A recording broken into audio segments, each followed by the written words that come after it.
I'm Sam Pollard. Here's my must-see list of black films for Black History Month, for all months. Intruder in the Dust. This is a must-see film because it was one of the first times in a Hollywood film where the black male character is depicted as a very strong male figure. No Way Out, starring in his first movie role, Mr. Sidney Poitier. You get a sense of his presence, you get a sense of his personality, his humanity. Odds Against Tomorrow. Harry Belafonte plays a musician who's caught up with the mob, owes the mob money, and goes and gets involved in this bank heist with the racist Robbie Ryan. It's one of the most important roles that Harry Belafonte ever did. Nothing But a Man. Very delicate and nuanced story, very complex relationships. They fall in love, they get married, but they have to deal with the racial hostility in that environment in the 1960s. The Learning Tree. I was 19 years old and I went to the movie theater. It was about a young African-American male growing up in Kansas at the height of racism in America.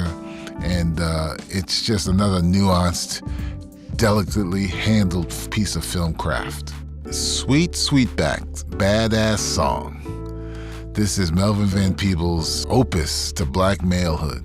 I went to a movie theater on 8th Street back in the early 70s to stand on a line that was 10 deep to see this film. It was worth that long wait. This film is one of the most unusual films I ever saw in my career. The next film that I worked on as a young apprentice editor is a film titled Ganja and Hess that was directed by the late Bill Gunn. He made it more than a vampire movie.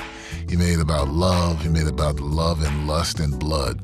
And he brought a sort of what I call a European sensibility to it. One of my favorite moments in Do the Right Thing is a scene between Spike and John Turturro, where Spike is trying to make Turturro understand that he's a racist, and Turturro's trying to articulate why he's not a racist. And they keep going back and forth in this dialogue. Another favorite scene is when Bill Nunn is doing this whole thing about good and evil, with his hand, good and evil, and, which Spike cribbed from Night of the Hunter.